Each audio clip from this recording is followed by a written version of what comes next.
ప్రసంగి గ్రంథము 5వ అధ్యాయం 2వ వచనం. ఎక్లెసియాస్టిస్ చాప్టర్ 5 and verse 2.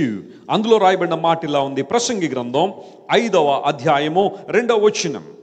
నీవు దేవుని సన్నిధిని అనాలోచనగా పలుకుటకు నీ హృదయమును ఏం చేయనివ్వద్దు, త్వరపడనివ్వద్దు. నీ నోటిని ఏం చేయాలా, కాచుకోవాలి.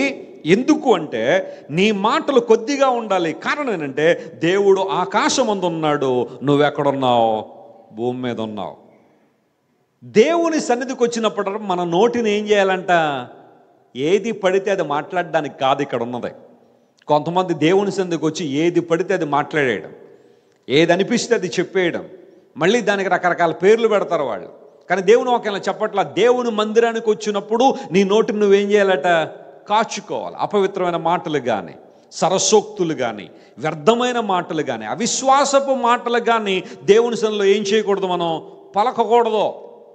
చాలామంది దేవుని సన్నిధికి వస్తారు, they always speak about unbelief. అవిశ్వాసంతోనే మాట్లాడుతుంటారు.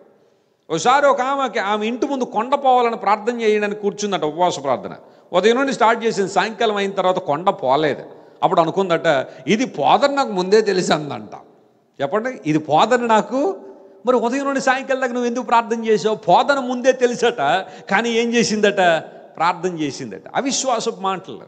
ఇది జరగదని ముందే తెలుసండి, నాకు జాబ్ రాదని ముందే తెలుసండి, కానీ ఏదో ట్రై చేద్దామని వచ్చానండి.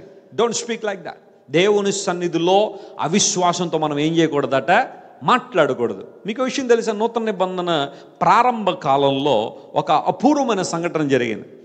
జకరియా గురించి మీలో చాలామంది తెలుసు. జకరియా అనే దైవజనుడు అబీయ తరగతిలో తన యొక్క ప్రీస్టుడ్ అంతా చేస్తున్నాడు. తన సమయం రాగానే దేవుని మందిరంలోకి వచ్చి ధూపవేదిక దగ్గర నిలబడి తన చేయాల్సిన యాజక ధర్మాన్ని నిర్వర్తిస్తుంటే దూత కనబడి, జకరియా నీ ప్రార్థన వినబడింది, your prayers have been heard.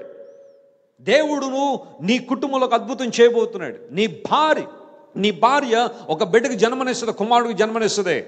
ఆ బిడ్డ పుట్టడం వల్ల అనేక మంది సంతోషిస్తారు.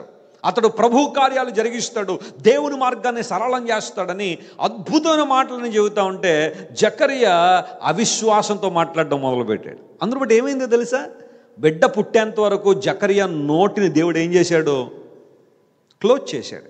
ఎందుకు కొన్నిసార్లు దేవుడు కఠిన నిర్ణయాలు తీసుకుంటాడు? ఎందుకు దేవుడు జకరియా అంత ప్రేమ గలవాడే? అంతకుముందు జకరియా గురించి చాలా మంచి ఇంట్రడక్షన్ ఉంటుంది. భయభక్తులతో దేవుని సేవించిన వాడే, వృద్ధాప్యంలో కూడా దేవుని ఆరాధించే సమయం వస్తే వదులుకోలేదే.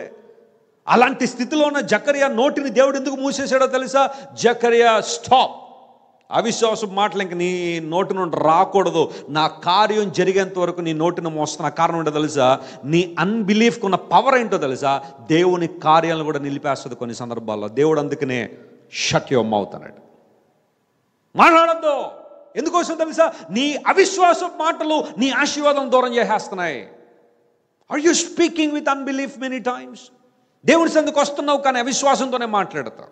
విశ్వాసం కనబట్ల నీ నోటిలో అందరూ బట్టే కొన్నిసార్లు దేవుని కార్యాలు నీ జీవితంలో చూడలేకపోతున్నావు. I can do all things in God who strengthens me అని పౌలులా విశ్వాసంతో ఎవరైతే పలుకుతారో ఈరోజు వారి జీవితంలో అద్భుతాలు జరగబోతున్నాయి. హల్లెలూయా. దేవుని సన్నిధికి వచ్చినప్పుడు నీ మాటలు కొద్దిగా ఉండాలా.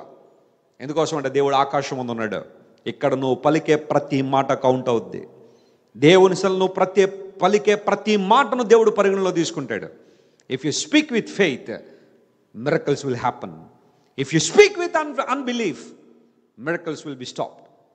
నువ్వు అవిశ్వాసంతో మాట్లాడుతున్నావా, అద్భుతాలు నీ జీవితంలో జరగవు. విశ్వాసంతో మాట్లాడు, ప్రభువా నా సమస్య గొప్పదే, నాకున్న ప్రాబ్లం చాలా భయంకరమైందే, నా ఇంటిలో నేను ఎదుర్కొంటున్న సంఘర్షణ చాలా గొప్పదే, కానీ I believe you are far greater than any problem that I face in this world. ఈ లోకంలో నేను ఎదుర్కొన్న ప్రతి సమస్య కన్నా నువ్వు చాలా చాలా గొప్పవాడివి. గట్టిగా చప్పట్లు కొట్టి దేవుని మహిమపరచండి. Our God is greater, our God is stronger and our God is mightier than anything else in this world. దేవుని సన్నిధికి వచ్చినప్పుడు మన మాటలు చాలా జాగ్రత్తగా ఉండాలన్నట్టు.